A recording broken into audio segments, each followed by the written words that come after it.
once you are available.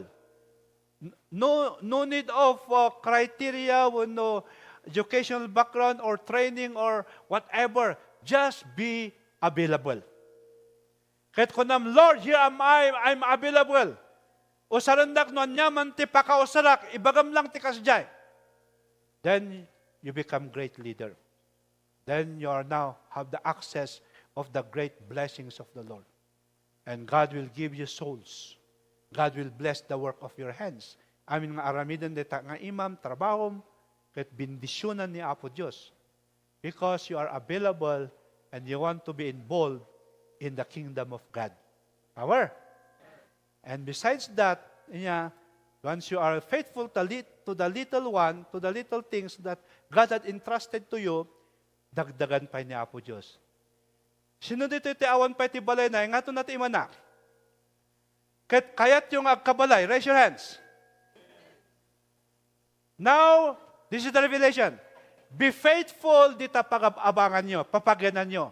I-treat mo nga dita pag-abangan nyo, balay mo dita.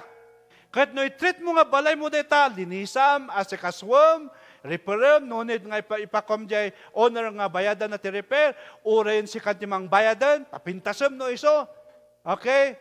Kahit makita niya po, if you are faithful to the little one, then you are worthy nga may kant iti mansyon nga balay. Power! Hanlang nga deta, dapay! Madagdagan din ang balay ti duwa. O na ti Bible. At dahil may isang servant na itod, iti may isang balay. Ngayon saan nga faithful hanga nga inaiwanan din nga balay. At ti Bible hanga balay. Ti Bible sagot. Kung kuna tayo nga balay. Gift. Hanay inaiwanan niya gift. Inkali na ba, hanang inusar. Kahit kuna ni Apo Diyos, ay alaan nyo dayta nga balay na. Dalan nyo dayta nga gift.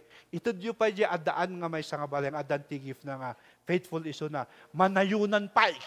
Power! Ti problema, masyan kamot, iti nakapuan na.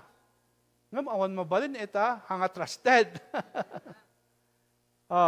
Now, let's go to the invasion in the kingdom of God.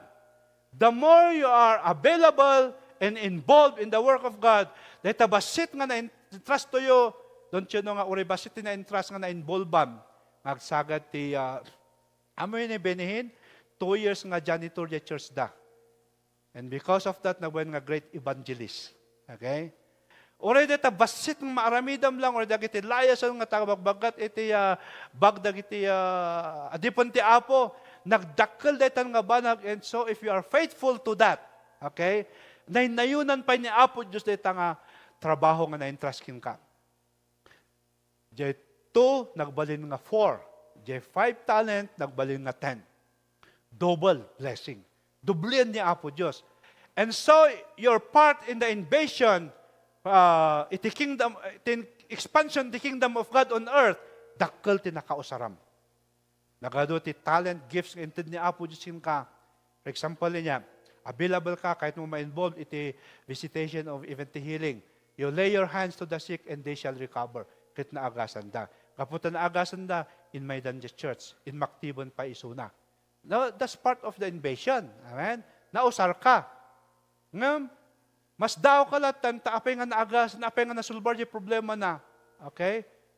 Kahit makita mo nga, it's not me. Awan ti power ka kung marami diya. So, you can realize nga, it's God. Yet, kahit nasa awan nga, God dwells in us in partnering so that we can advance the kingdom of God on earth. Amen? Palakpakan tayo ti Apo.